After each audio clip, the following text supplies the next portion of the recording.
Hello বন্ধুরা, নতুন করে একটা ভিডিও নিয়ে চলে এলাম তোমাদের জন্য। পিএসটি ফুটবলের পক্ষ থেকে আমি তুলসী। অবশেষে মাঠে বল গড়ালো, এ কথা বলা যায়। বহু ঘাত প্রতিঘাতের মধ্যে দিয়েও একটা চূড়ান্ত সিদ্ধান্তে পৌঁছতে পেরেছে এআইএফএ। তাতে বলতে পারা যায় যে এবার অন্তত আমরা ফুটবল দেখতে চলেছি আইএসএল টুর্নামেন্ট। ইতিমধ্যেই এই আইএসএলকে কেন্দ্র করে ভারতবর্ষে ফুটবলে যে বিজ্ঞাপন, যে বিপণন, যাই বলি না কেন, তাতে ভারতবর্ষের বাইরে আন্তর্জাতিক মানে এবং ভারতীয় ফুটবল সম্বন্ধে যে তিক্ত অভিজ্ঞতা নিয়ে ভিন্ন ভিন্ন টিমের যে বিদেশি ফুটবলাররা পাড়ি দিয়েছে তার নিজের দেশে, তাতে খুব ভালো বিজ্ঞাপন না। এ ঘটনাগুলো হয়েছে। তা সত্ত্বেও বলবো যে দেরিতে হলেও ঘুম ভেঙেছে এআইএফএ। অনেক আগে শুরু করা উচিত ছিল কি উচিত ছিল না, পরিকল্পনা করা উচিত ছিল কি উচিত ছিল না, আজকের এই নিয়ে আমি কাটাছেঁড়া করতে চাই না। কেন বললে বহু কিছু বলা যায়। আমি অন্য ভিডিওতে বহু আলোচনা সমালোচনা অনেক কিছু করেছি। যাই হোক, আজকের এইটুকুনি বলবো যে আইএসএলটা অন্তত হচ্ছে। আমরা যারা ক্রীড়ামোদী, আমরা যারা ক্রীড়া মধ্যে আছি এবং অগণিত মানুষ যারা এই শীতের অবসর সময়ে এই আইএসএল টুর্নামেন্ট দেখবার জন্য বসেছিল প্রতিদিন মন খারাপ করে, যারা ফুটবল প্রেমী মানুষ, অন্তত তারাই বা ফুটবলটা দেখতে পাবে। এটাই হচ্ছে একটা বড় কথা এবং ভালো কথা। যাই হোক, আমি সবটাই এই আইএসএল এ বিষয় নিয়ে রাখবো। বরাবর মতন তোমাদের যে কথাটা বলে থাকি ভিডিওর শুরুতে, যে যারা এই ভিডিও দেখবে, এই ভিডিওটাকে লাইক শেয়ার করতে ভুলবে না এবং সাবস্ক্রাইব করতেও ভুলবে না। আর ইতিমধ্যে যারা সাবস্ক্রাইব করেছে তাদেরকে অসংখ্য ধন্যবাদ। এবার আইএসএল শুরু হচ্ছে 14ই ফেব্রুয়ারি থেকে, ইতিমধ্যে তোমরা সবাই জেনে গেছো। এবং আইএসএল 14ই ফেব্রুয়ারি শুরু হচ্ছে। এই প্রথম আইএসএল এ যে হোম এবং অ্যাওয়ে ম্যাচ ভিত্তিতে খেলা হবে না, সিঙ্গেল লিগ ফরম্যাটে খেলা হবে। সিঙ্গেল লিগ ফরম্যাটে খেলবে। এবং এখনো পর্যন্ত যা খবর, আইএসএল বলেই দেওয়া যায় আইএসএল হচ্ছে গোয়া মাটিতেই হচ্ছে আইএসএল সংগঠিত হবে। সেখানে 14টা দল আছে। 14টা দল, তার মধ্যে প্রতিটি টিমকে 13টা করে ম্যাচ খেলতে হবে। হোম অ্যাওয়ে ভিত্তিতে খেলা হবে না। খুব সংক্ষিপ্ত সময়ের মধ্যে, সংক্ষিপ্ত ম্যাচের মধ্যে দিয়ে, মাত্র 91টি টোটাল ম্যাচ। এই ম্যাচের মধ্যে দিয়ে যে সর্বোচ্চ পয়েন্ট সংগ্রহ করবে তাকেই হচ্ছে টুর্নামেন্ট কমিটি আইএসএল, এআইএফএ তার হাতে কাপটা, তার হাতে লিগটা, যাই বলো চ্যাম্পিয়নশিপের শিরোপা তুলে দেওয়া হবে। এরকম সিদ্ধান্ত হয়েছে এবং সমস্ত টিমগুলো সেইভাবে প্র্যাকটিসও নেমে পড়েছে এই সংবাদ পাওয়ার পরে। এবং এই ক্ষেত্রে বলা যায় এখনো পর্যন্ত আমাদের কাছে যা খবর, যে এই আইএসএল টুর্নামেন্টের মাত্র 3টে ক্লাব 24 ঘন্টার টাইম নিয়েছে যে তারা জানিয়ে দেবে আইএসএল খেলবে কি খেলবে না। সেই 3টে টিম হচ্ছে চেন্নাই এফসি, গোয়া এফসি এবং উড়িষ্যা এফসি। এবং এটাও এআইএফএ বলেছে যদি না হয়, যদি না খেলে, তাহলে কিন্তু তারা অবনমনের মুখে পড়বে।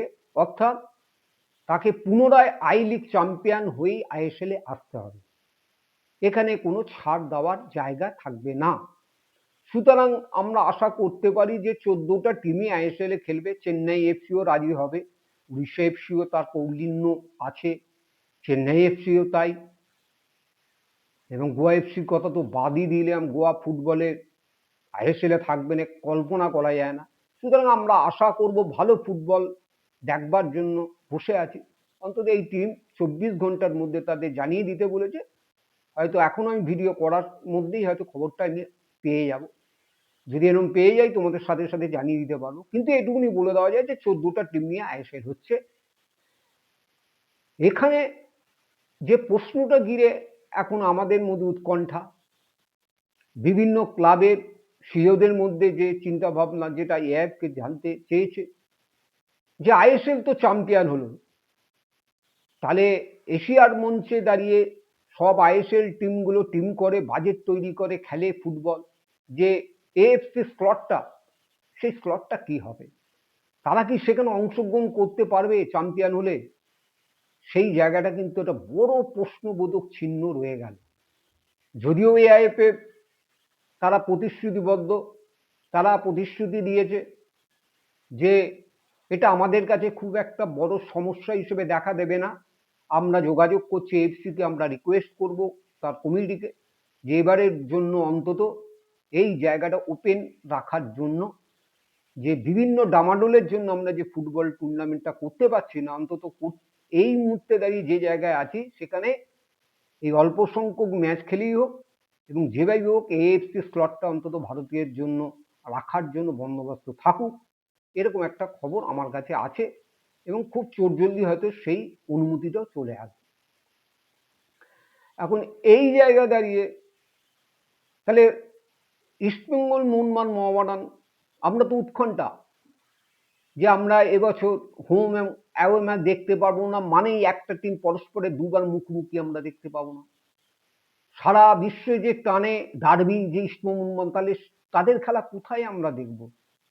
কলকাতার ময়দানে যে তাপ উত্তাপ বেড়ে ওঠে এই ডার্বিকে ঘিরে, সেই ডার্বির জন্য টিকিটের জন্য হাহাকার, এরকম উন্মাদনা বিশ্বে খুব খুব কম ডার্বি আছে।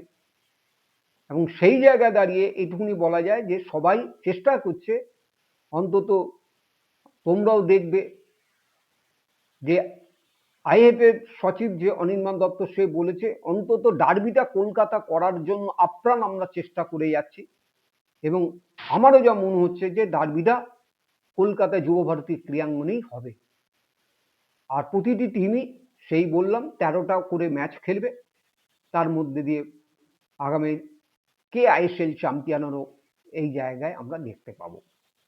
এর মধ্যে যে খারাপ খবর বলতে আমাদের ফুটবল প্রেমীদের কাছে, যে খুব ভালো ভালো প্লেয়ার যাদের বিগত কয়েক বছর দাপিয়ে ফুটবল খেলছে আইএসএল এ মঞ্চে, অনেক ফুটবলকে আমরা দেখতে পাবো না।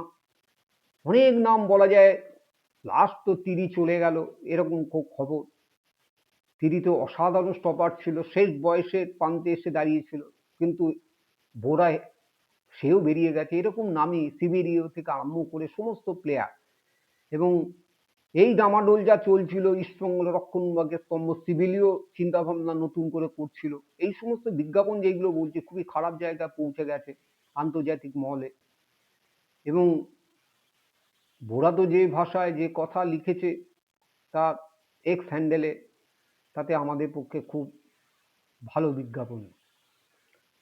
এখন এই সবটাই তোমাদের কাছে রাখলাম। ভিডিও যদি তোমাদের কাছে ভালো লেগে থাকে তাহলে তোমরা পিএসটি ফুটবলটাকে সাবস্ক্রাইব করতে ভুললো না। আজকের এখানেই আমি শেষ করলাম, বিদায় নিলাম।